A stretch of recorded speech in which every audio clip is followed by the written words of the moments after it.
28 лица обвинети за терористичко загрозување на уставниот поредок, 2 за помагање на истото дело. Нарачателот не е меѓу нив. Меѓутоа, според обвинението се знае дека кобниот повик за да почне акцијата на црниот и крвавиот четврток стигнала во 14 часот и 30 минути од Виена, според обвинението од еден лице кое што било дел од обезбедувањето на поранешниот премиер Николај Груевски. Дел од обвинетите по само 24 часа во куќен притвор повторно се вратија во шутка. Ова одлука ја спорат нивните адвокати. Кој суд има право, врховниот или пак основниот, и чие решение треба да се почитува. Ќе го докаже ли обвинителството, обвинението вела дека имаат цврсти докази.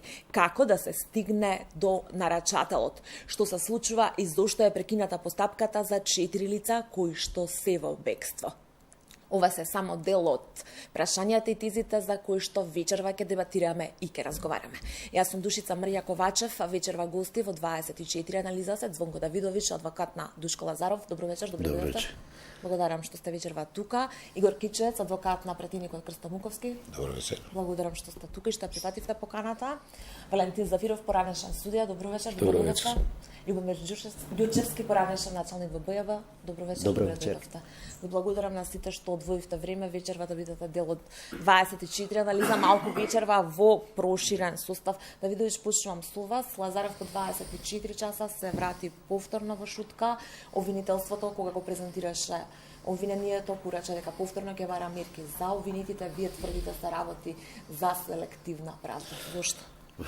Ако од 16 предлога за мерки притвор определите само за 5 лица кои се обвинети за исти кривични дела како и сите други, и по истата точка барате, обвинителството бара поради опасност од бегство, определите само за 5 лица, и тоа само за луѓето од Министерството за внатрешни работи, во најмала рака е чудно, особено ако се имаат некои работи во предвид. Само ден или два предходно беа истите луѓе и други од обвинетите со одлука на Врховниот суд пуштени во куќен притвор. Врховниот суд, проценувајќи ги и утврдувајќи ги околностите, утврдил од истата фактичка состојба, со истите докази, дека опасноста од бегство едноставно може да се спречи со куќен притвор. Внимавајте, одлуката е до 29.3. на Врховниот суд важи. На 27.3. Основниот суд Скопје 1 Скопје носи одлука, каде што вика, воопшто не го спомнува решението и одлуката на Врховниот суд, него ја определува мерката притвор и ги враќа во притвор. Што правиме со решението на Врховниот суд, кое се уште во сила до 29.3. Тоа е едно од прашањата. Второ прашање е врз основа на што Основниот суд Скопје 1 Скопје утврдил дека постои опасност од бегство. Ако го погледнете решението, ќе видите дека едноставно е правено по терк како и секогаш до сега. За да вратите некого во притвор, за да му определите притвор, потребно е навистина да дадете цврсти докази, неспорни докази дека ќе се даде во бегство. Такво нешто не е направено. Само уште едно, се извинувам, би сакал да кажам. За да знае јавноста, пошто денес слушнав доста толкувања, различни размислувања, спротивставени ставови. Апсолутно никој во ова студио, а верувам ни во државата, не е против тоа за овој настан кој се случи во собранието да одговараат виновниците. И тоа е неспорно. И треба да одговарат. Јас бев еден од првите кој што тврдев дека се работи за организирана група на луѓе.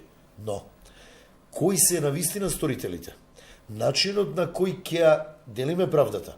Дали до крај ќе го почитуваме законот и еднаш ќе бидеме навистина правна држава, или понатаму ќе преминуваме селективна правда, ќе зависи многу колку понатаму луѓето ќе имаат добро во сустав. Државниот јавен обвинител Љубомир Ѓурчевски во изјава за Дојче Веле навидува дека одлуката на Врховниот суд од предвадена за притворите се однесува за жалбите доставени во делот на истрагата. Новите мерки се побарани откако обвинителството и официјално подигна обвиненија за 30 лица на случувањата од 27 април. Обвинителството смета дека постојат основи за притвор. За секој од побараните мерки за обезбедување има поединечни околности кои се ценат.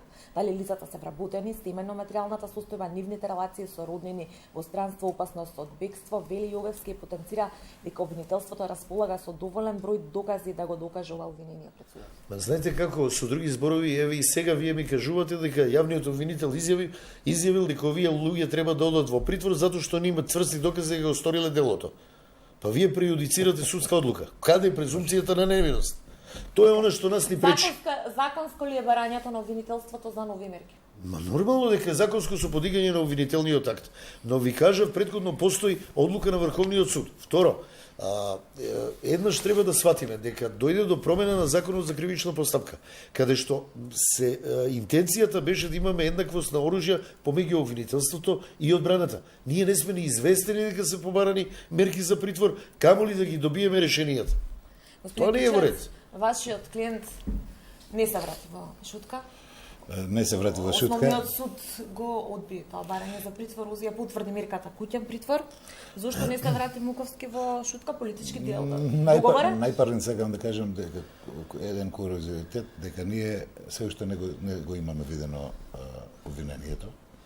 Не ни е доставена нити одлуката на Врховен суд. Ја зборуваме за обвинението. Ке пуштива прилог, не видите детали. Не е доставена ни одлуката на Врховен суд. Не сме се виделе со клиентите после ослободувањето од куќен притвор, бидејќи не помина ни 24 сати од нивното доаѓање дома, а веќе треба да одговараме на прашања по истите докази и сметам дека се една специфична ситуација, најблаго кажано специфична ситуација во која се заплеткуваме и мислам дека на ваков начин кога се одлучува и ваквиот начин на креирање на право и правда и раздавање на право и толкување на правните одредби ја доведе државата во ваква ситуација на правна несигурност. Има ли политички договор? Такви се спекулациите во однос на пуштањето од притвор на пратениците конкретно за Муковски? Конкретно за Муковски, јас не знам дали има политички договор. Јас кога би бил склон на политички договарања, не би бил адвокат. Јас сум дојден со силата на правните средства и со снагата на аргументите да се бориме и да докажеме, односно да се спротивставиме, да го невозможиме лидерот на обвинителство. партијата, кај што е пратеник Муковски, кажува секојдневно дека има контакти со бранителите на пратениците, се гледа, се слуша. Одговорно можам да ви кажам дека со ниеден политичар, освен со Муковски во шутка не сум разговарал на оваа тема, нити сум се сретнал со нити од власта, нити со опозицијата. Повеќе сум разговарал со политичари од власта, моментална, меѓутоа неофицијално, затоа што меѓу нив имам пријатели кои се интересираат за случајот.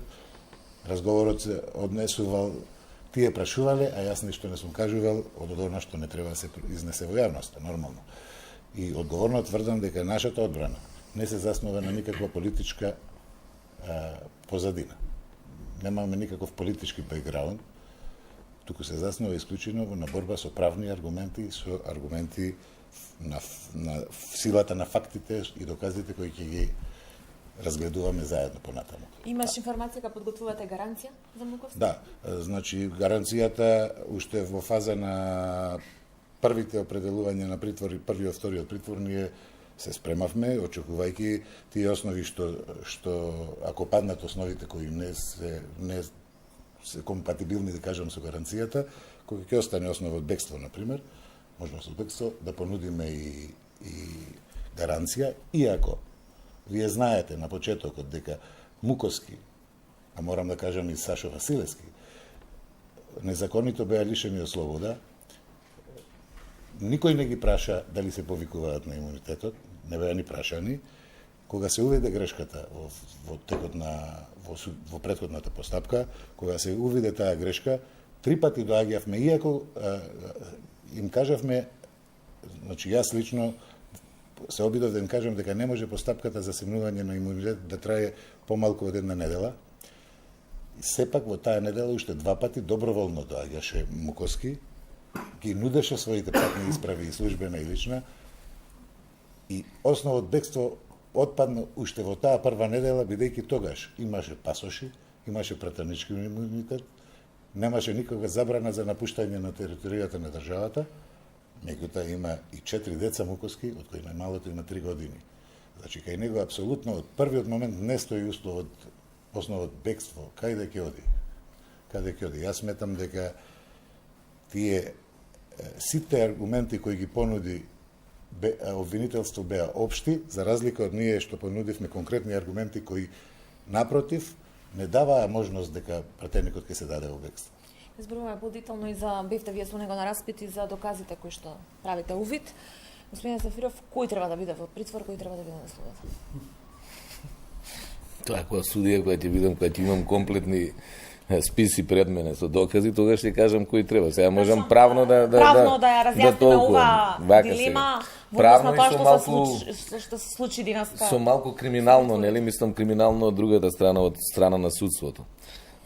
Правно и Врховен суд имаше право такво, нели, по 3 месеца веќе апелациониот суд се одлучува за притворот и на тоа имате право на жалба на која Врховниот суд одлучува. Меѓутоа, гледајте го сега темпирањето на времето. Врховен суд одлучува, го чека обвинението, знае дека ќе се поднесе утре, он го укинува притворот. За вакви предмети сега они се бранители нормално мораат повоздржани да бидат. Штејќи ги интересите на нивните, ја не сум и мислам у тој предмет не сум и ќе бидам поотворен. Значи Врховен суд не смееше да го укине притворот за вакво дело кое толкува потресува јавноста поради можност од бегство или повторување, не знам ни кои се основите даени за притворот, или можеше да го укине ако го искомбинира куќниот притвор, да речеме, со дадена гаранција. Значи, ако понудиле обвинетите гаранција, сега обвинетите точно во износ по новиот ЗКП треба да дадат гаранција, тогаш се создаа можност да се укине притворот, зашто ништо не се смени од сите тие продолжување на притвор до одлуката на Врховен суд. Сега, од кога Врховен суд ја укина притворот, правно да, по закон може обвинителството и мора да бара, пошто обвинителството никој пат не се откажало како странка од притворот и не можеме ние тука да го обвинуваме обвинителството во однос на барањето за повторно определување на притвор, меѓутоа можеме да го обвиниме судството за збунетост. Да, точно, збунетост, незнаење, не знаат која страна да фанат, на кој политичар да му се приближат до одворат. И сега имаме предлог, сосема легитимен од обвинителството за определување на притвор. Меѓутоа, што се случи од вчера до денеска, Врховен суд, заради правна сигурност зборувам, значи основна на примената на правото во кривичната постапка е правна сигурност на граѓаните. Што се случи од вчера, значи имаме правосилно решение за укинување на притворот до денеска. Значи ништо не се случило, не се измениле околностите. Јас колку што знам, освен ако обвинителството испадне со некои нови докази, дека ете од тие 24 сата они комуницирале околу бегство, па ги фанале во тие комуникации и сега судот има право, значи по вакво да го донесе тоа пред оценката на обвинителниот акт, значи во рок од 24 по подигањето по поднесување на обвинителниот акт, пред да се оцени, мора да одлучи ако има предлог така. Тоа е се законски. Меѓутоа сакам да кажам не е во духот со законот. Значи секој закон, нарочито овие системските, кој законот за кривична постапка има свој дух. Значи покрај одредбите се гледа целината на законот. Ова не е во целината на законот. Ниту укинувањето од Врховен суд, ниту пак повторното, веќе ако е укинан притворот, не знам, па не е ни човечки, ни морално при исти услови, ниту па влијае на нашата правна сигурност, утре ние да се осеќаме сигурни при една одлука на судот со кои ни се ограничуваат или ни се даваат некои права, ништо не се сменило, без разлика за притвор или за било што, утре да се донесе од истите тие институции, дали првостепена, второстепена или третостепена, и од истите институции, не навлегувајќи во решението, ти немаат право на претходното решение, меѓутоа при исти услови сосема друга одлука. Мислам дека ова се должи, ако ми дозволите, сега јас ќе го проширам, не е политика, него е борба за независно судство, ова се должи на спороста на реформите. Ако имаше персонални промени, односно измена на закони, кои ќе дозволеа персонални промени, ако го немаше Јован Ангеловски од Врховен суд и слични како него, и во подолните судови, кои координирано работат, ние немаше да се наоѓаме во вакви правни ситуации кои навидум се правен вакуум. Господин Ѓурчевски, го спомени Давидовиќ тој момент. Факт е дека назад во притвор се вратени само обвинетите кои што доаѓаат од безбедносните структури. Начело со поранишниот директор на БВ Митко Џавков. Што може да се смени од тој аспект? Видете, јас во основа нема да се впуштам, значи да ги коментирам обвинението и сите овие водења на постапката, него сакам да го искоментирам точно тој аспект на основаноста на сомненијата од можно бегство.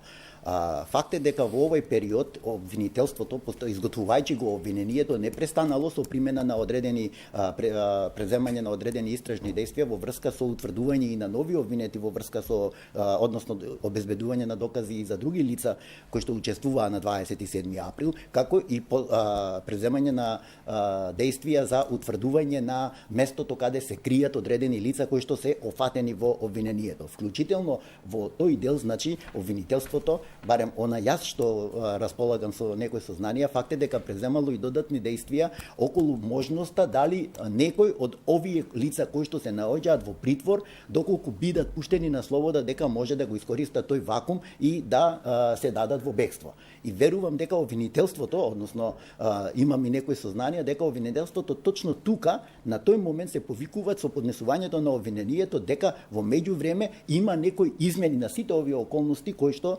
сакаме да ги искоментираме вечерва и да докажеме, односно да се впуштиме во онај дел да го искоментираме дали има основ за определување на мерката притвор, односно што се сменило во изминатите 48 часа од донесување на решението од страна на Врховниот суд за укинување на мерката притвор до поднесување на обвинението и барање на нов притвор согласно обвинителниот акт во кој што според квалификацијата за која што обвинителството ќе треба многу труд да вложи за да ја одбрани таа квалификација, затоа што таа квалификација јас не сакам воопшто ни да ја коментирам. Значи во постапката факт е дека значи во тој момент и запретената казна е еден од главните основи дека овие лица може да се дадат во бегство и да ја добиеме истата ситуација како што и претходно имавме нели случајот со лицата кои што сега ни се во бегство во едни други предмети од специјалното јавно обвинителство. Но мене ме загрижуваат еден друг факт во целата оваа работа. Мене ме загрижуваат фактот што во целата истрага и во целото тоа преземање на сите действија од сите оние кои што согласно законот за кривична постапка учествуваат во истрагата, некако како да дојдовме во една состојба каде што не сакаме или немаме се уште некоја силна или цврста основа за да дојдеме до нарачателот, односно до организаторот на целото ова кривично дело што се случи на 27 април. За обвинението по прилогот на колешката Христина Биловска. Давидович, сакате реплика? Не, апсолутно се согласувам со ова што го кажа колегите. Треба да се расчистат работите. Но... Во однос на можноста за промена на околностите во овие 24 часа. Апсолутно не гледам тако, ниту таков доказ дека е понуден од страна на обвинителството, а меѓу другото покажува барањето за 16 луѓе да се определи притвор, дозволено е од основниот суд, односно уважено барањето само за петорица. Знаете како тоа се луѓе фамилиарни, луѓе кои што биле на работа во МВР, луѓе кои што многу тешко ги напуштат земјата. Они имале долго време можност да напуштат земјата, ова што каже и мојот колега. Не само во периодот кога почнуваше истрагата. Имале 7 месеци од настанот до донесување на решение за покренување на истрага да ја напуштат државата. Никој не го направил тоа. Јас би сакал само едно прашање хипотетичко да поставам на сите колеги овде. Ако вие знаете дека сте учествувале, а морате да знаете, бидејќи намерата е суштински елемент на делото, дека сте учествувале во едно дело за кое е запретена казна од 10 години и повеќе, и вие знаете дека сте учествувале и чекате дома мирно. Пак сите тие што учествувале и што имале сведоцтво за делото, ние немавме да ги видиме на дента на приведувањето и на лишување на слобода тука. Ако имале свест дека учествувале во такво дело, никој не бара да се амнестираат луѓето од тоа што направиле и кој е допринос, нивниот допринос во, да кажеме, кривично-правниот настан, кој е многу покомплексен од едно дело. Сакате да кажете дека ево вие квалификацијата е според вас? Ние ако направиме заедно со вас некое кривично дело, ние знаеме дека сме направиле. И ако имаме 7 време, знаеме дека 7 месеци против нас се ровари се, и вие на 30 мај сте давали исказ во својство на сведок, например, во постапката. Ние тоа сме го знаеле, кои се сведоци, кои доаѓаат сведоци, независно што биле клиентите во притвор наши. Ние ќе чекаме 7 месеци, ако имаме можност на бегство, кој сме имале и пасоши, и пари, и логистика можности, ќе чекаме вие да не запретите со притвор или обвинителство за да избегаме. Тоа е нонсенс. Таква самото каснење со отпочнување на истрагата од 7 месеци ја исклучила можност за бегство на 99% од сите осомничени лица, затоа што сите останале, а се гледале на телевизија. Вие сте ги прашувале. Значи, секој поединечно дејство во мозаикот не мора да значи дека е каменче во мозаикот на кривичното дело терористичко загрозување. Не еден намера, фалат два суштински елементи кај повеќето од обвинети овдека. Значи, ние не го браниме делото, тероризам. Значи, ние сите сме згрозени од такво дело и жалени изразуваме, таму ни биле нас исто пријатели и не вознемирил настанот. Меѓутоа, за да кажете дека некој ќе избега, а 7 месеци не мрнал со прстот, дури не побараа ни адвокатска заштита повеќе од обвинетите. Значи, тие знаеа дека ќе одговараат за нешто што направиле, меѓутоа немале свест за вакво дело. И јас сум убеден дека најголем проблем на обвинителството ќе биде да ја докаже намерата. Значи, едно е грешка, друго е намера да или небрежност или некоја друга степен на вина за да направиш нешто, а сосема е друго свест, директна долуз, директна умисла и повеќе намера бара ова дело. Во доказите што ги видов до сега, а се спомне, за по однос на намерата за извршување на кривичното дело, тероризам, за мојот клиент, а паралелно за сите останати што ги гледав, што се поклопуваат доказите, јас не видов ни еден доказ околу намерата за извршување на тоа дело. Што мислиш? Делото, актот, случувањата во собранието има снимки, особено за делувањето на Муковски и Василевски. Во обвинението е децидно опишано како се тргаат шипките. Се тргаат шипките. Што мислеле кога ја отварале вратата, ако немале намера никаква? Дека народот си го враќа собранието? Па, точно тоа. Вие може да мислите точно тоа. Некој мислел натре дека е исправно да се избери председател на таков начин, а некој мислел дека не е. Некој мислел дека е исправно народот да направи ревизија. Дали имале свест дека ќе влезат наоружани луѓе? Дали ќе влезат луѓе кои се организирани? Дали имаат свест? Тие се клучни моменти. Зошто тогаш не се појавија во пресалата? Например, Владко Ѓурчев беше жив штит помеѓу Заев и а кога виделе дека не е намерата само да се сопре изборот на дали знаеле дека се во пресалата во моментот претениците во ВИЕ-бевте? Дали сигурни сте дека можеле да знаат? Ја прашам. Каде се претениците од позицијата? Сите беа во собранието. Кога се најави пресцентарот. Кога се најави пресконференцијата. Не би зборувал, меѓутоа вие бевте таму, затоа ве прашувам, дали сте сигурни? Дали пратеници... Не одговарам. Прашувам, добро се. Прес конференцијата беше јавно најавена, тоа ми е поентата. На Џафир и на Заев. Господин Зафир? Така сега колегата почна со делови, со елементи од кривичното дело, за кое што целата јавност и ние, како што кажа, и они не сме него добиле обвинението, значи со умислата, со намерата, како докажана или недокажана, и како е впрочем и опишана во обвинението, ние не знаеме. Значи, еве сега нешто добив од вас, ама не стасав да го прочитам за обвинението. Меѓутоа, намерата ја имале или ја немале, нема врска со притворот. Значи, у притворот, кога се определува притворот, не се оди на утврдување на фактичката состојба и на вина, има вина, нема вина. Значи, имаме тешко кривично дело или било какво кривично дело. У законот пишува согласно тежината, се зема у обзир и тежината на кривичното дело. Значи, и сега дали постојат другите околности за бегство, дали пасош употребувал, карти купувал, не знам што, влијание на сведоци по сите кои основи, дали има докази за тие основи да се даде притвор или да не се даде притвор. Ако тргнеме да дискутираме дали они имале умисла или немале умисла, дали е тероризам или не ли е тероризам, па вратите отидоа ги отворија со смеење, па сега тоа го гледаме сите, не можеме да се правиме будали. Меѓутоа дали било намерата за тероризам или за друго кривично дело, тоа ќе си го докажете низ постапката. Ние не планираме да докажуваме. Не, ќе си докаже обвинителството, ќе си докаже, ама и вие докажувате. Флоскула е дека ние ништо не докажуваме адвокатите и ние испаѓаме со докази, спротивни тези докажуваме. Ќе обструираме Така, може и тоа е начин на одбрана, ама начин на одбрана и со докажување на некои други факти и докази.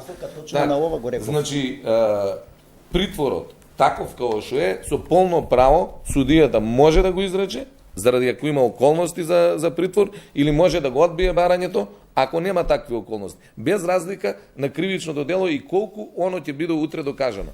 Друго е што, извини Звонко, друго е што во нашата пракса, кога има притвор, стално си виновен на крај, или завршува најмалку со условна осуда. Ама нели се бориме ние против таквата пракса? Но никогаш нема елементи зошто не можеле куќен притвор да применат и да ги отстранат опасностите, него мора да е притвор. Така е, значи, така е. Не знам дали не, ме разбирате. Дали го Ние не зборуваме сега за кривичното гаранции. дело. Не зборуваме за нашите клиенти. Зборуваме за принципи и начин на постапување за да имаме една нормална судска пракса и во иднина. Ама видите, сега ја немаме. Беше у подготовка веќе 20 години за куќен притвор да има онаа алкара, за кај одиш, никој пат не се реализира. Веројатно не се реализира за да се малтретираат обвинетите, оти тоа им е на некој од власта, на било која власт им одговара. Душчевски, сакам...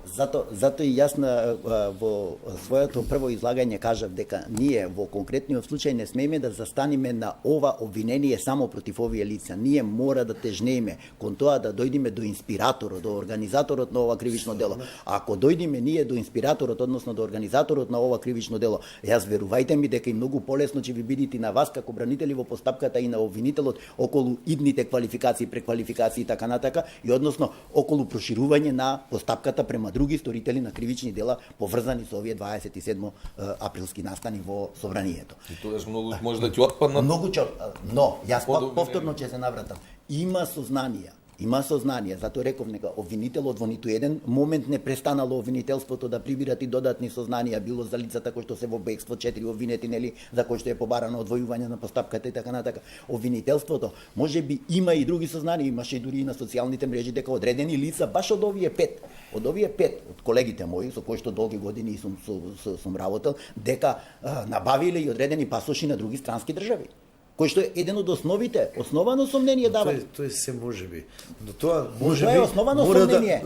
Тоа можеби, тоа е она за што се залагаме меѓу вашето можеби и нашата правна сигурност, да го напишете во решение и тогаш никој нема да има ништо против ако приложите таков доказ. На еден адвокат му пречи меѓу двајца луѓе, тројца, за исто кривично дело, исти околности, иста опасност, исто решение, али едниот е у притвор, двајцата се надвор. Се согласувам потpuno. Ако немате двојни аршини, ако навистина сериозно пристапите, па секое решение го образложите и дадете доказ за оно што го тврдите, никој нема спор околу тоа. Апсолутно. 17 страници. Апсолутно. Така да, има нешто, значи што треба да се... Кажу и обично овде го имаме проблеми како судија, го имаме и сега како учесници во правосудни постапки, проблем со полицијата и со обвинителството што искот имаат на размислување. Можеби има или има околности во некој друг предмет или во некој друг предмет. Во тој предмет дајте ги овој предмет. Ние судиме само за овој предмет и браниме само за овој предмет. И се произнесуваме за тоа. Ако тие околности, обвинителството, ако си има дома под перница нешто, ако не ги дае у предметот, не може да одлучува судот. Валентин, знаеш како определија на суди од јустиција мерки на предпазливост без симнат имунитет? Звонко, ти знаеш како ми определија предпазливост. Може би има решение за симнат имунитет. Ајде да на 27 април.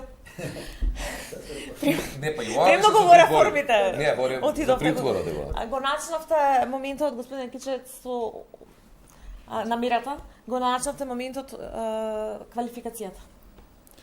Прерано е да можеме да дискутираме и вечер јас бев спремен на таа тема повеќе да дискутирам, иако обвинението го немам видено, како што кажавме, бидејќи ова со притворот не беше изненадување, значи. И заради тоа имаме мала разлика со колегиве. Да видиш сигурно повеќе од вас изненадува. Тие изненадувањето кај него беше по Поголемо. Иначе, хипотетички пак ќе зборуваме затоа што неколку дена веќе ги селектираме доказите и од тие докази што сме ги виделе има таму брдо на докази кои некои не се однесуваат на клиентот мој и мораме да ги издвоиме да видам све што поврзува. Значи јас кажувам за мојот клиент. Ако ве прашам што има во доказите од тоа што не сме видени? Па Транскрипти, телефонски разговори? Има транскрипти, има вештачење на телефонски разговори, комуникација која се обезбедена согласно законот за кривична постапка на телефонските броеви и другите Viber и другите пораки. Меѓутоа има нешто што не може да се види од тие кои пораки се на пример отворени, кои не се отворени, затоа што вие во тек на денот, како вие што денес сте ми пратиле порака, и јас не сум ја видел, може да ми пратат или да ми се јават. За мене еднонасочната комуникација и некоја порака, ако јас не одговорам на неа, не значи, може да е индиција за некоја понатамошно договарање или некој план, злосторнички да кажам, меѓутоа ако јас ви пуштам порака, вас можам се да ви напишам и може да не отворите или да отворите и да не вратите. И да пријавите. Значи има таков тип на докази и порака, има докази кои поврзуваат. Од тој мозаик може да склопите не само ова дело. Дајте ми време, јас ќе ви склопам од сите дела од државата и други маса дела со колегата, ќе склопиме убави приказни за слушање. Меѓутоа, ако ќе дојдеш да докажуваш, затоа што субјективните елементи на противправноста во секое посебно дело од нив се различни и тука ќе имаме проблем. Јас се надевам дека повеќе проблем ќе имаат од обвинителството него ние за одредени. Искрено се надевам од она што го гледам до сега во доказите, без да прejudicирам, бидејќи, како што кажав, обвинението не го има видено. Да видиш во вашите докази? Јас за тоа не би разговарал. Од една проста причина, прво обвинителниот акт не сум го добил и не сум го видел. Да, доказите обвинителството и тоа е придобивка на новиот закон ни ги предаде. Ние не само што увид, ни предаде докази да имаме дома во канцеларија да можеме на вистина квалитетно квалитетно да ја спремиме одбраната. Но ако почнеме на тој начин да дискутираме на незапочнат предмет, ќе треба да изнесеме својата одбрана, што на вистина не е. Затоа реков јас хипотетички, мислам и принципијално каде би се движеле, значи. Иначе неблагодарно е во најголема крака да Она што е битно. Снимки не објавени? Не, значи снимки слични снимки ги гледаме на телевизија, ги гледавме од собрание, некои снимки гледавме и плюс таму од телефоните, од други апарати што се затекнале таму, меѓутоа во официјалните докази имаме можност да ги прегледаме таму, едино снимките се тие кои не ги дадоа и ако сакаме да ги гледаме, мора да одиме во обвинителство. А имавме прилика да ги гледаме снимките кои се однесуваат на нашите клиенти во моментот кога се даваше изјава пред ОЈО за организиран криминал, кога даваше конкретно Муковски. Што каже Муковски? Тој го каже, јас да сум бил на негово место, бидејќи од искуството од минатите години, затоа го злоупотребуваат притворот органите. Затоа што со притворот ги принудуваат обвинетите да зборуваат. Ги принудуваат обвинетите да зборуваат, затоа што владеја мислење дека тој што зборува пред обвинител ќе има поблаг третман и ќе имаат во предвид при предлагање на притворот, што не е точно. И тие што зборувале, и тие што не зборувале, добија притвор, а ти да зборуваш пред да ги видиш доказите против себе е како да си пукаш самиот со метак во... Јас јавно би советувал да сите обвинети, ако не се сигурни во тоа, ако имаат дилеми, да си го користат слободно правото на молчење и никој тоа не смее да им го земе. Кажа ли Муковски пред јавен обвинител дека ги отворил вратите? Како што стои во обвинението? Не мора да ми одговори. Не морам да одговарам на мој да прашам, вие не мора да ми одговорите. одговорите. Господин Зафиров, околу квалификацијата на делото. Видете сега, јас точно се не знам што има у тие докази и обвинението не го знам. Јас уште по првите денови, по 5-6 дена во една емисија, кажав дека може да има можност тука и за велепредавство. У секој случај би било некое кривично дело, доколку се докаже, нели, намера, умисла и така натаму, од оваа глава. Значи, кај што и ова кривично дело, квалификацијата што ја извело обвинителството. тешко за докажување, без многу пракса во Македонија, тешко за докажување, но не е невозможно. Значи, околу умислата, намерата не мора само да се чуе некој како се договараат, него од организираноста на постапувањето, како таму постапувале, ете може да прават една врска, од некој отвора врата, некој флегува низ таа врата, па со пиштол, па нели имаше снимки со пиштол, некој не издавал како сите тие пропусти концентрирани во кратко време може да биде оценка дека тука имало договарање, значи и дека имало намера. Дали така ќе биде? Не, јас не зборувам за вичноста. Колега, не зборувам да се докаже. Прво обвине да биде тој кој што попречи действување на полиција. Јас не зборувам за вичноста на нашето обвинителство и за луѓето кои ги работат предметите. Јас зборувам за она што го знаеме од јавноста, што го гледавме на снимките. Јас не реков дека Муковски треба да биде прво обвинет, ниту па моje е да судам од оваа студио дали треба да биде обвинет. Значи дали треба да биде обвинет за никој од 27 или колку се таму луѓе, за никој јас не би можел да кажам. Од она што гледавме на телевизија што се случува, значи бројни пропусти концентрирани за кратко време на исто место, за ист настан, може да зборуваат и има голема веројатност за дека тоа е со умисла направено, дека е организирано направено со одредена цел, рушење на собранието. Значи тоа можеме да зборуваме. Кај ќе го квалификува обвинителството, тоа е нивна работа. Работа на одбраната е да го рушат, токму за она што е квалификувано, а не за некои други делови што може да... Очекувате ли преквалификација за делото обвинетите? Видете, со оваа обвинителство стално има преквалификација на крај. Значи, при 27 нема предмет, Звонко еве и колегата, организиран криминал нарочито, кај што не се влегло, на крај да нема преквалификација. Не само што преквалификација, него има и преиначување на обвинението, а го крстат прецизирање, за да не им даат шанса на одбраната за така приначено обвинение да се произнесат. Тоа е праксата наша. И јас 100% верувам дека не можат сите за еден член, ама и не знам зашто се. Значи, ако за еден член, не може сите да одговараат за истиот член. Јас мислам дека кристално јасно кажав дека нема да се впуштаме во таа квалификација по однос на тоа. Тоа е работа на обвинителството и обвинителството во постапката ќе треба да навистина да покажи доста сила и знаење и да изведи, да предложи доста докази за да може да го... Делувањето, односно неделувањето на безбедносните структури за кое што вчера посочи државниот јавен. Дозволете, јас неслучајно тоа цело време го потенцирам. Значи, кога е изготвувано обвинението и кога се ценети сите овие докази, кога обвинителството што ги ценело прибрани во истрагата, значи требало да го има во предвид фактот кој од сите овие пропусти за кои што ние овде вечерва дебатираме, а се поврзани со сторувањето на ова кривично дело од 27 април, значи битно е да се најде каде е најголемиот пропуст. По мене, најголемиот пропуст во целата ова работа е ненавременото и неблаговременото делување на полицијата во заштита на државните институции. Пазете, собранието според законот за полиција е во редот, онаму каде што зборува законот за полиција за редовното обезбедување, е во редот на институции кои што се на врвот на безбедност, односно треба првично да бидат обезбедени. Значи викаме собранието, владата, уставниот суд и така натака.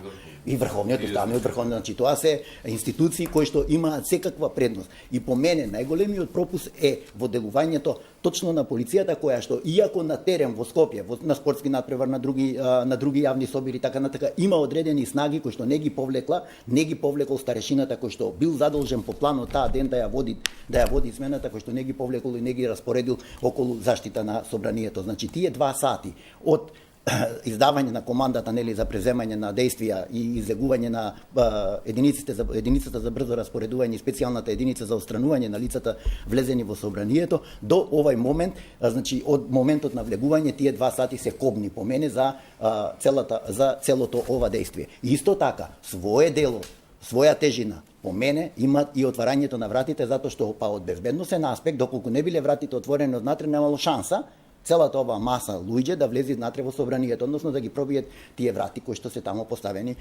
така како што е. Во една од претходните дебати јас кажав дека во тој случај СВР Скопје со 30 до 50 полицајци, полициски службеници ќе можел да го одржи јавниот ред и мир на протестот кој што би се одвивал пред собранието. Значи зато има многу работи кои што треба да се превземат и да се изведат како докази, како се, за да се дојде до суштината каде што јас секогаш сум кажал, ние мора еднаш да овозможиме правичност и правично судење за да создадиме една судска пракса во услови кога правниот систем во државата ни е дерогиран до максимум. Јас сакам сега да прочитам дел од обвинението кој што го објави телевизија 24, кој што се однесува токму на овој безбедносниот аспект. Обвинетиот Митко Чавков, како директор на БЈБ и раководител на оперативниот штаб со Златна команда, Митко Пешев, началник на ОСПО со Сребрена команда и обвинетиот Душко Лазаров, началник во оделот за униформирана полиција, дежурен во оперативниот штаб, и по насилниот упад во собранието спротивно на член 20 од Упатството за воспоставување на организацијски процедури за управување, команда и контрола во процесот на водење на полициски работи, односно не издала наредби за ангажирање на полициско заселување по барање на овластени службени лица за ангажирање дополнителни полициски сили за обезбедување и заштита на собранието однадвор и однатре, иако континуирано биле известувани дека животот им е загрозен на пратениците од партиите кои формирале мнозинство во собранието, новинарите, вработените во службите на собранието и овластените службени лица.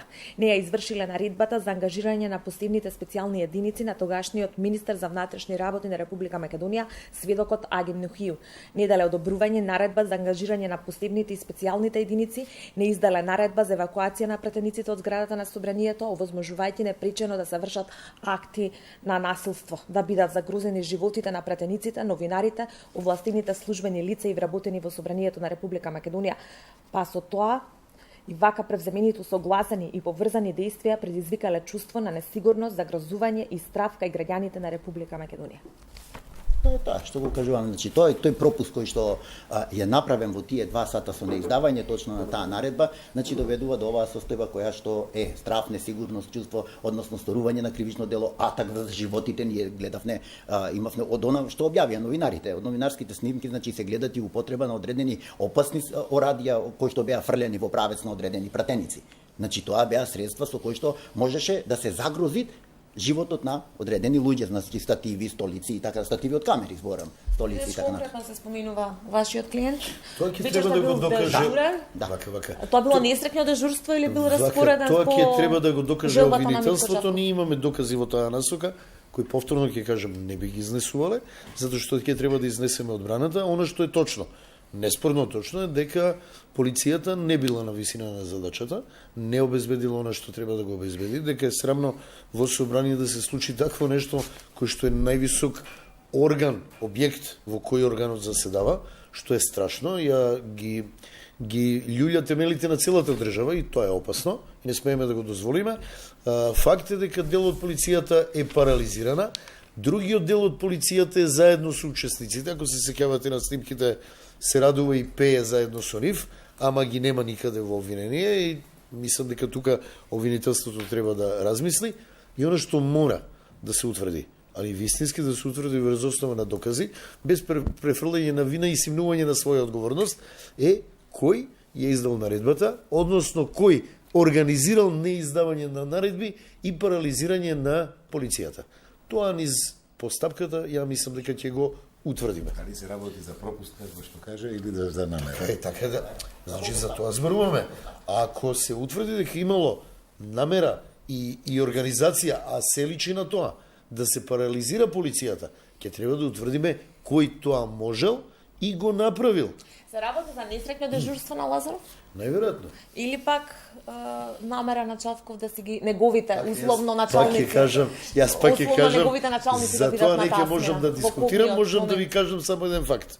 Дека Душко Лазаров тој ден и не требало да биде во оперативниот штаб, затоа што по барање на друг колега кој што бил наводно болен, е дојден како дежурен тој ден. Сакате да кажете го наместиле?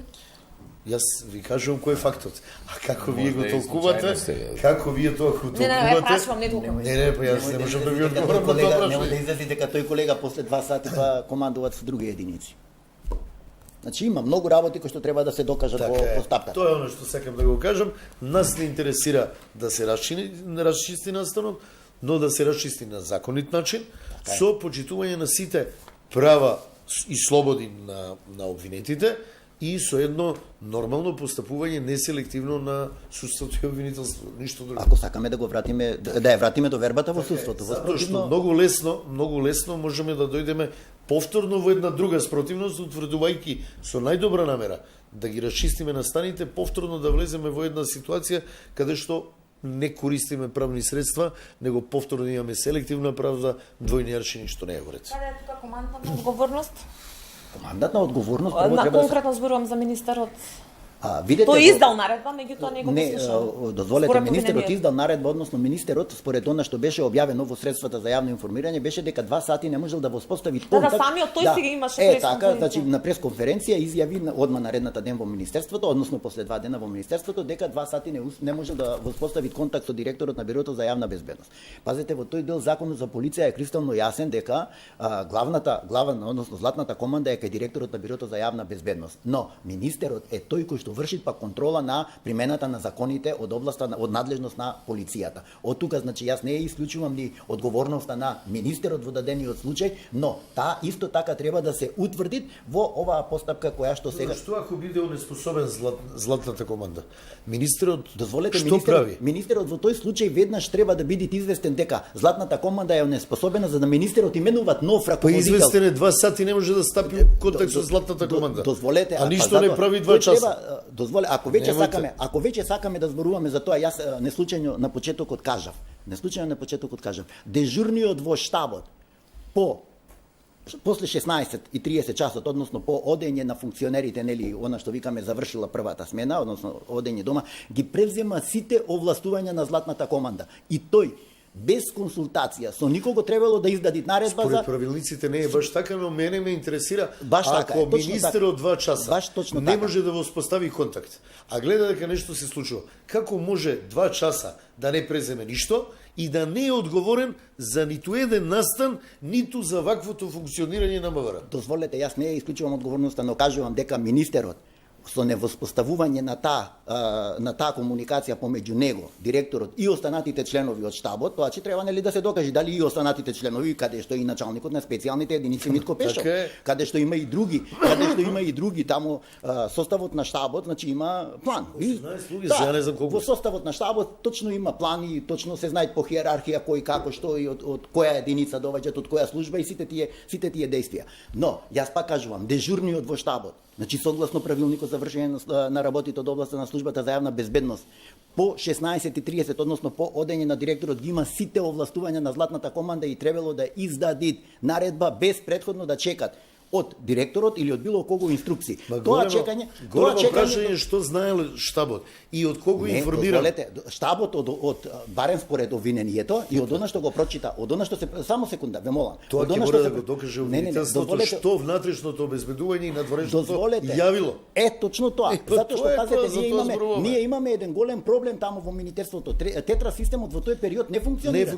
Не функционира и затоа ние не можеме точно да докажеме дека Во живо да на телевизија настанете од внатре од собранието. Така, сега, пазете, не само што него ние имаме една ситуација во која што ситуација и обвинителството тоа го кажуваат и према директниот пренос малтене од живо ова што го кажуваат и новинарите, до штабот, во штабот, каде што дежурен старешина е господинот Душко Лазаров, стигнуваат одредени информации. Значи стигнуваат. Тоа ќе треба да се докаже. Так, точно, затоа викам, стигнуваат. Какви информации стигнуваат?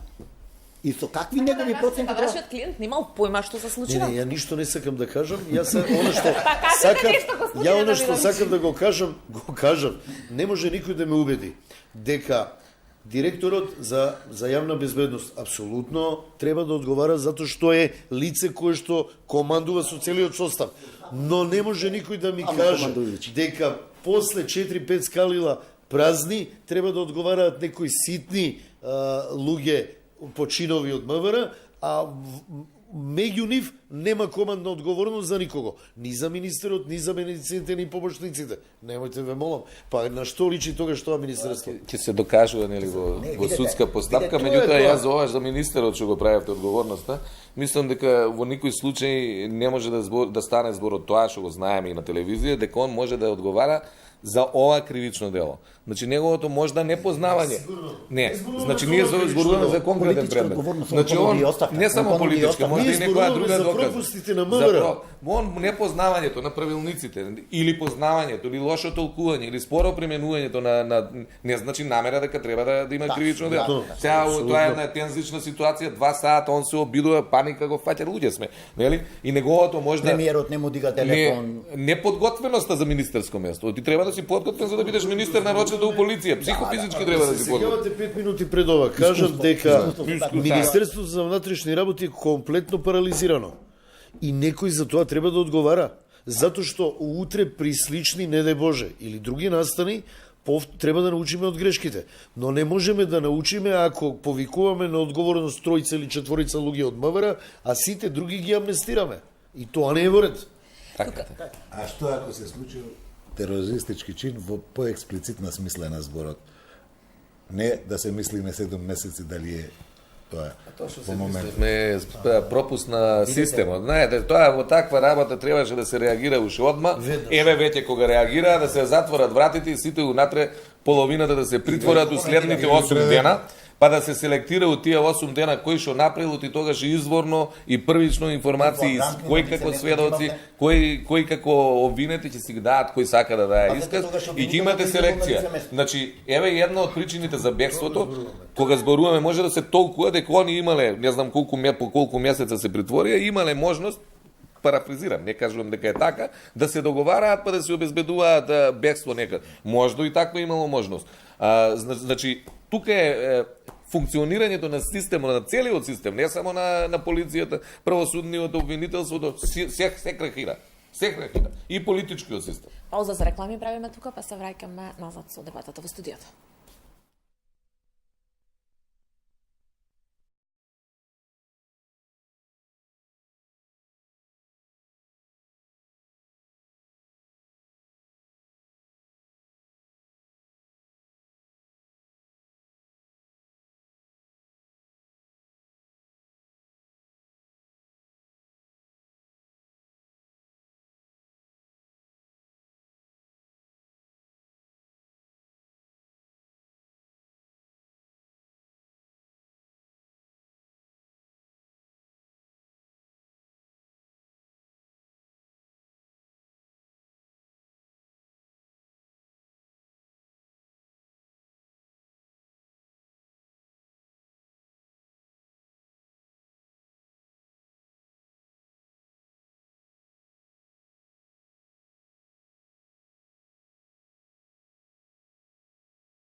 Добро вечер назад во студиото на 24. Анализа обвинението за 28 лица за терористичко загрозување на уставниот поредок и двајца за помагање. Истрагата и обвинителниот так на Државното јавно обвинителство се она за кој што вечерва дебатираме.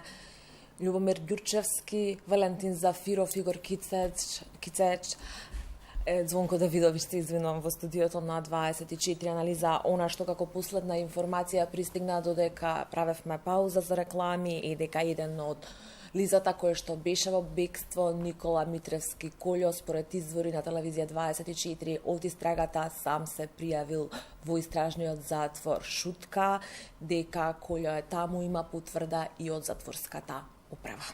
Коментар? Давидович?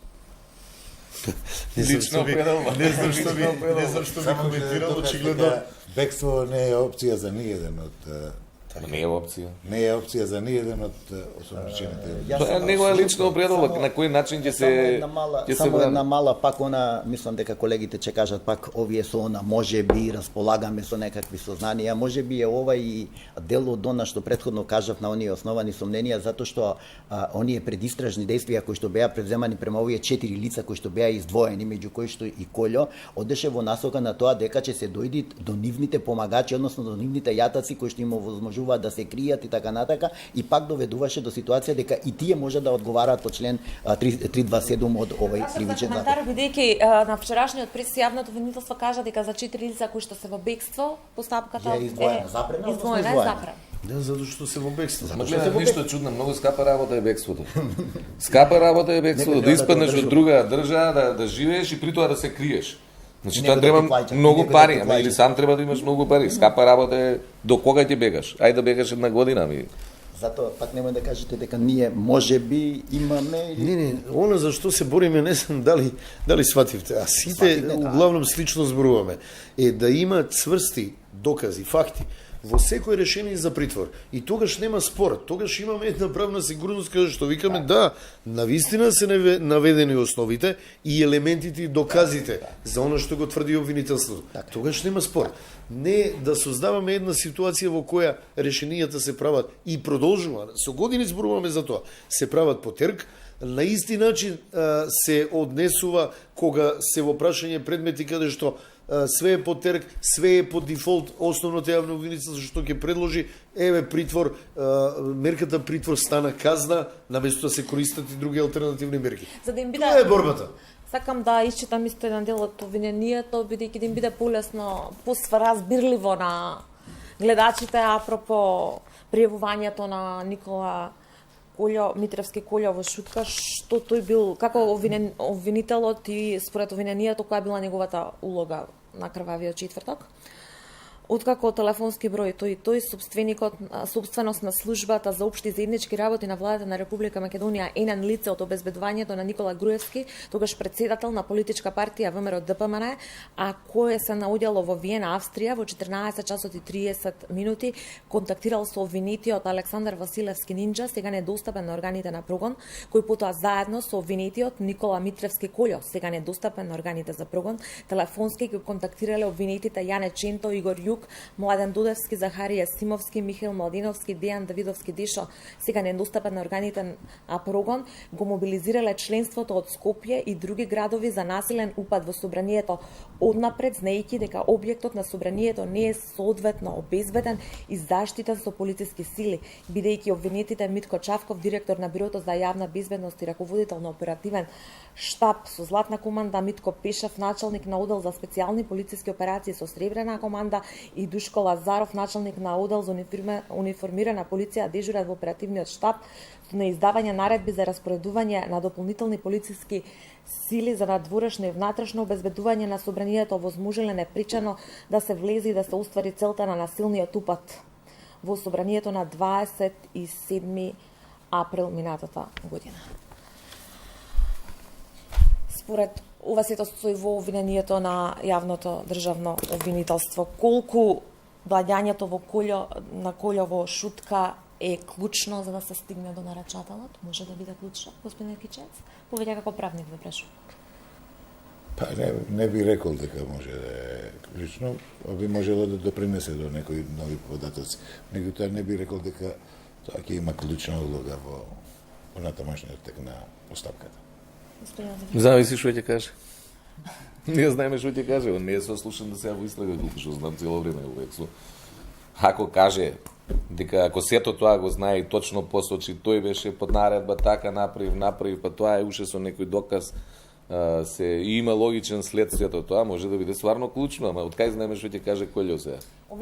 Обвинетилите велат дека однапред биле запознаени дека собранието не е обезбедено. Точно тука, Како лица познати на полицијата знаеле дека Значи, собранието дозволете точно тука че треба да се причека да се види што тој ќе кажит во првенствено, значи викаме кај него ќе одат уште со нови истражни действија, односно ќе биде повикан кај обвинителството во обвинителството да дадат исказ. Но што ќе кажит, како ќе кажит и што нови податоци ќе изнеси во врска во насока на утврдување на организаторот, односно тоа е знак прашање. Може би ќе се брани со молчење. Може да извадат некој заштитен сведок. Некој заштитен сведок. Може би има таква пракса сега дали ќе се враќаме на сето на можеби, на можеби. Има Не знам, во истина имаше ли заштитни сведоци? има во доказите, да. Има. Може да уше некој малку да не се. Све може.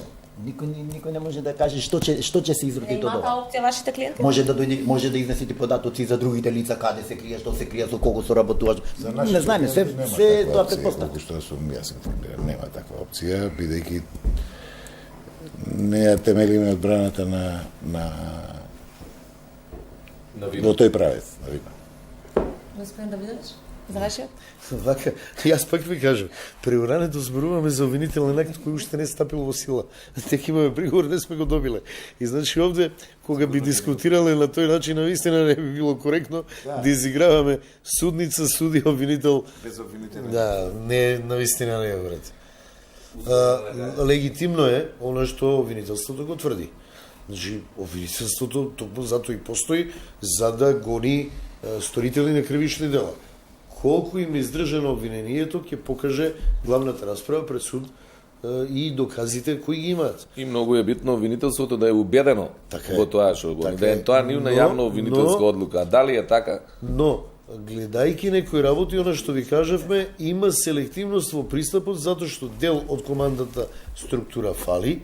Фалат и некои други одговори на прашања кои ги имаме во смисла на организатори, во смисла на комуникација и поврзаноста на МВР, на насилниците, на други структури. Тоа го нема во обвинителниот акт, го нема како одговор. А ќе мораме сакале некаде да го добиеме за да се расчисти целата ситуација. Впрочем, ова што го кажавте, обвинителот воопшто не бил на увид вечерта. Нешто што морал да го направи. Да, за такво тешко кривично дело. Значи има пропусти, Значи, има кај што работа. имаме кршење и морал да испадне обвинителот. Повеќе лица предводени од дел од обвинетите кои што се познати на јавното обвинителство ја прескокнале и еден лица со маски и фантомки, ја прескокнале и ја урнале заштитната ограда пред собранието, се обиделе со туркање, удирање и кршење насилно да ја отворат влезната врата, но не успеале со тоа поради нејзината безбедносна заштита. Па затоа обвинетите Крсто Муковски, Сашо Василевски, Љупчо Димовски, Јохан Тарчубовски, Љубен Арнаудов, како и обвинетиот Горан Ѓурсовски Леви, началник на обезбедувањето на тогашниот председавач Трајко Велјановски, преку холот дошле до влезната врата да ги отстранат металните заштитни греди и да ја отворат вратата. Обвинетиот Љупчо Димовски со раце им покажал како да ги отстранат гредите. Обвинетиот Крсто Муковски ја извадил горната заштитна греда од средината на влезната врата. Меѓутоа сведокот Владимир Стојков ја вратил на место. Па обвинетите Крсто Муковски и Сашо Василевски повторно ги извадиле горната и долната заштитна греда од средната врата, пошто обвинетиот Сашо Василевски се убедил да ја отвори вратата, но затоа што била заклучена не можел да ја отвори. За цело време обвинетите Горан Ѓурсовски Леви и Оливер Поповски, началник на превентивно обезбедување, водел за заштита на определени личности и објекти, и обвинетиот Абдулфета Алими, виш оперативен работник внатрешно обезбедување на главен влез на собранието, не само што не ги спречиле во отварањето на предните влезни врати, туку обвинетиот Абдулфета Алими му ги дал клучевите од влезната врата на обвинетиот Горан Ѓурсовски Леви, за кое време обвинетите Крсто Муковски и Сашо Василевски ги извадиле металните заштитни греди од левата и десната влезна врата, за да овозможат влезно на собраните граѓани и на претходно формираната група на лица со фантомки да ја овозможат да влезат во собранието.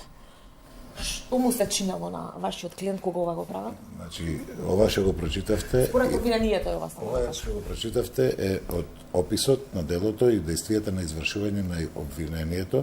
Меѓутоа, од каде дошле до ваквата фактичка ситуација, ќе се утврдува понатаму. Дали е тоа така? Дали отвориле на граѓаните, само таму има дистинкција, или на маскираните лица кои биле претходно организирани? Дали претходната организација му била позната на некој од овие или не му била? Тие се прашања, значи, како што кажав преска, од маса факти што имаат, може да составите разни приказни. Нивното убедување е такво, затоа е такво обвинението, кое го читаме сега прв пат со вас овде. Меѓутоа, тоа не значи дека тоа е така. Не значи, и тоа ќе видиме што правеле и зошто отвориле и дали отвориле и како. Зошто отвориле? Што вели вашиот клиент? Значи, тоа ќе кажеме на суд.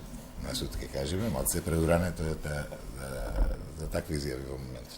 Значи, последно прашање, ве молам да бидете многу концизни и јасни.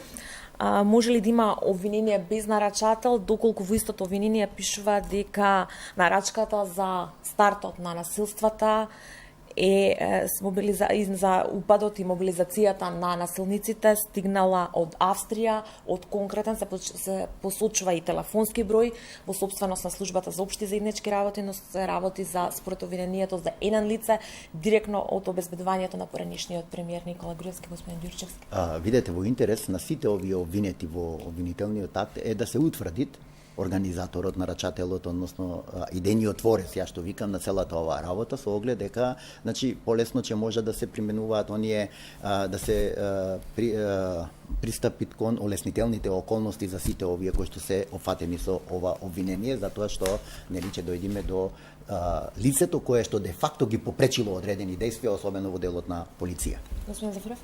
Може да има такво обвинение, реално може, мислам, тоа немаш правна пречка, меѓутоа ти имаш празнина некоја која сите граѓани на Македонија сакаме да знаеме кој е тоа лице и да тргне држава напред. Иначе правна пречка нема, па нема ни правна пречка да се утврди. Сега ако е било па како сега да знае тоа на кого телефоните ги должи секој ден, ако они не се дадени месечно или годишно, секој ден некој го задолжува со некој број.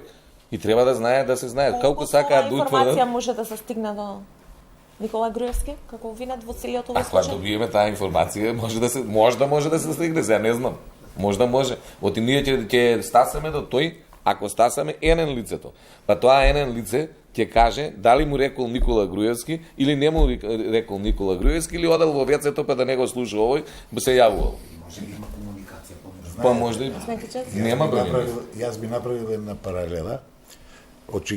Еден комплексен настан дента се случи, немил настан, значи кривично правен настан, меѓутоа јас би направил една паралела со филмовите на Тарантино, Pulp Fiction, кај што 3 или 4 приказни што се одвиваат во филмот може да се поврзани или не.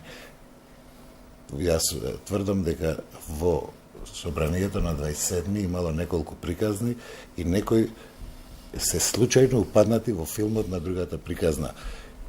Тоа треба да е внимателно и ако сакаме да бидеме правна држава, треба точно да се определат улогите и приказните да се расплетат и да се исчистат битните од небитните елементи за да дојдеме да видиме кое е кривично дело ќе обстои, дали можеби ќе обстои и ова кривично дело, за кого или ќе има други кривични дела. Јас не викам дека таму немало кривични дела или можеби некој ето сега да не преюдицираме колегата дали имал право да издаде наредба или немал. Значи, треба да ги расплетиме тие приказни, за да видиме дали сите се спојуваат на крајот во еден филм или не. Да видиш, вамало многу кратко. Без пардон, да се утврди вистината, не гледајки кој на која политичка или друга функција, дали припаѓа на ДУИ, СДС, ВМРО или друга политичка партија, за да еднаш, за секогаш, ги затвориме овие немили страници. Селективно е обвинението, затоа што не кажува која нарачатела посочува дека има докази и услови да го открие, но на овој начин постапило, но без да ја расчистиме од главата до доле целата ситуација, тешко дека ќе имаме можност да ја заздравиме правната држава. Јас ви благодарам на сите што вечера бевте гости во 24 анализа. Почитувани, вам ви благодарам на вниманието. Пред да се одјавам, да ја повторам последната информација. Телевизија 24 дознава од истрагата дека Никола Митревски Колјо сам се пријавил во истражниот затвор во Шутка. Затворската управа ја потврдува информацијата за Телевизија 24. Останете со нас, повеќе детали за ова во дневникот кој што следува. Довидување.